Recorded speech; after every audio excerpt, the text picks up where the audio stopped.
deciding to do radiation or not for me was really a process that took over a year. I met with 2 different radiation oncologists, one in Stanford and one up where I live in Grass Valley, and I spent really literally hours with them over time, gathering data, gathering statistics, hearing about the studies, finding out what they thought, and really the kind of breast cancer that I have in the staging was I am 3A, so stage 3A, and there were some really prominent studies that took place that they're still getting data back on for women who were in my situation that were staged at 3B, so they're just a hair more advanced. In fact, I'm pretty sure that advanced stage breast cancer starts at 3B, so technically I'm at the very tail end of the early stage breast cancer, even being stage 3A. So that was really the hardest decision for me. When I switched from doing alternative treatments for the first 6 months and decided I was going to do the standard of care 6 months later because I wasn't getting good enough results, radiation was the thing that I was the most afraid of. And my medical oncologist said, you should be afraid of chemo, not radiation. And I said, well, I don't really have a good reason for why I'm afraid of radiation, but it's the one I'm most afraid of. And what I came to find out, I realized why I was the most afraid, and it was because I felt like with the chemo, I could get it. Oh, I just saw somebody now. I felt like with the chemo, I could get it out of my body. I could do enemas, I could do lots of juices, I could cleanse, I could do things that would basically get the chemo out. The surgery, while it felt like I was massacred in a lot of ways, and it was completely more than I was expecting, it wasn't putting poison and toxins in my body. Radiation, I didn't even really know what I was getting into. I was like, what is radiation? I know about Fukushima, and that's it. I don't really have an x-ray machines and stuff. I didn't really have a lot of experience with that. So,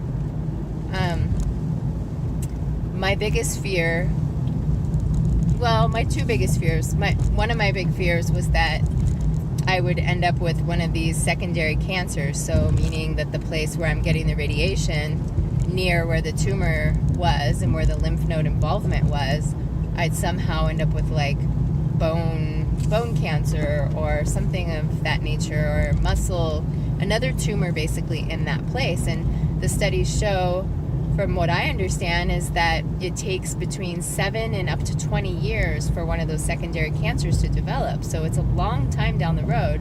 I mean, 7 years, it's relative whether or not that's long, whether that's far away or not.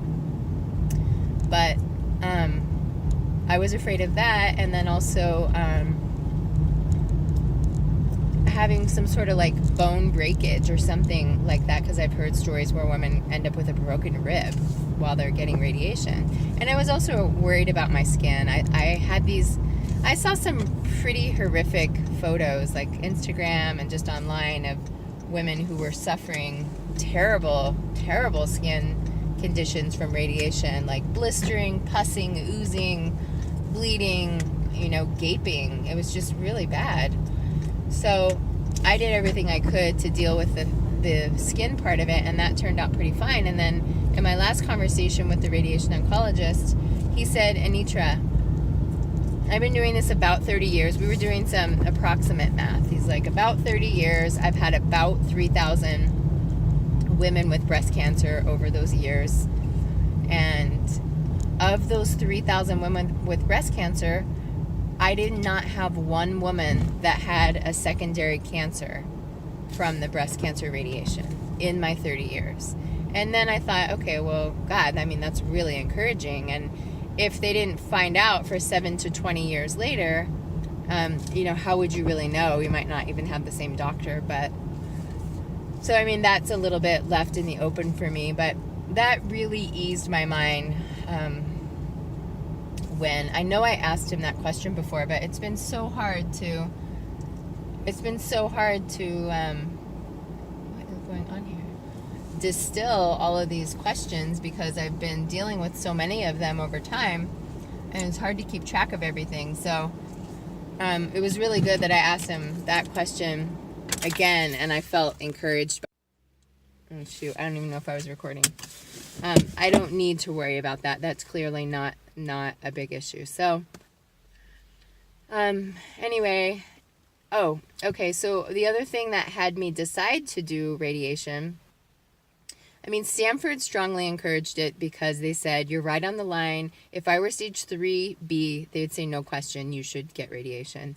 But 3A, they had, mixed information on. So they said, with your young age, which I'm 44, and usually women with a younger age who go through radiation fare better in the long run. So there was no question that the Stanford radiation oncologist would highly recommend me doing the 25 rounds of radiation, which is 5,000 rads, which is 200 a day, 5 days a week, receiving the treatment for 5 weeks. So she had no question, and basically the Grass Valley radiation oncologist just deferred to her because she's the specialist, and he went and followed suit with what she said. So given the size of the tumor, although the size of my tumor was really in question, it ranged from 1 centimeter to like 8 centimeters, which is pretty big in my opinion. And then I did have some lymph node involvement, and they did remove either 4 or 6 lymph nodes, I can't remember, at the time of surgery, and there was no evidence of disease in any of the lymph nodes and in any of the remainder tissue. So it looked as though I had a complete response to the chemo, which is great, but I also had a nipple-sparing bilateral mastectomy, so I kept the skin, and at one point I did have some skin, I forgot the word they use for it, but the skin around the areola and my nipple definitely changed. I had that whole retraction thing that happened after the biopsy, and there was a little bit of dimpling, but the skin actually, thickened. There's thickening around the areola, that's the word. So it did look like, I don't know if that was a secondary location of the same cancer or what it was, but basically the chemo just completely got rid of all that. So I could have easily said, I'm not going to do radiation. I had a complete response. But the fact that I kept my nipples, the fact that I spent 6 months doing alternative and I have no clue the degree to which the cancer could have spread or was moving around in my body, and then having the lymph node involvement, I just said, I'm going to do it. But I spoke to 2 people who are people I highly respect, 2 men that used to be in my life who also went through cancer. They didn't have breast cancer, but they went through cancer. They went through radiation, and they said, Anitra, will you please do the radiation? Just please do it. And it weighed heavily. Also, my boyfriend strongly was a proponent for me to do it as well, which of course I respected what he had to say on it as well. But, he hadn't gone through cancer, and there's just something about speaking to people who have gone through it.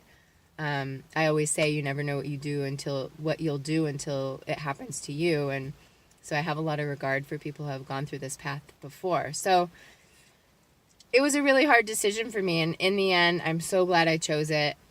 I'm praying and hoping that I can make my body strong enough and resilient enough to not have a secondary cancer anywhere in my body, no reoccurrence, that I can cleanse and detoxify and do everything I can to be strong and healthy from here on out. Because as I see it, I should have no cancer in my body whatsoever now, and now I just need to rebuild and get strong again. So for me, radiation was the hardest decision of all of them. I'm kind of glad it came third, because I needed all that time to mull it over and think about it and talk to people and collect data. So I definitely made the right decision for myself. And I also tell people that you really have to make the decision that works for you. You have to look at yourself in the mirror. You have to go to bed at night with yourself. You will die at the end of your life with yourself. You're stuck with yourself for the rest of your life. So who cares about anyone else's opinions unless they matter to you? I think that we really have to just make choices that are right for us. And those choices might change from one day to the next. And that's okay, because this path is individual. And each person's journey is individual. So I support you making a choice for yourself that works for you, whether or not anyone approves of it, agrees with it, or understands it. All right, good luck.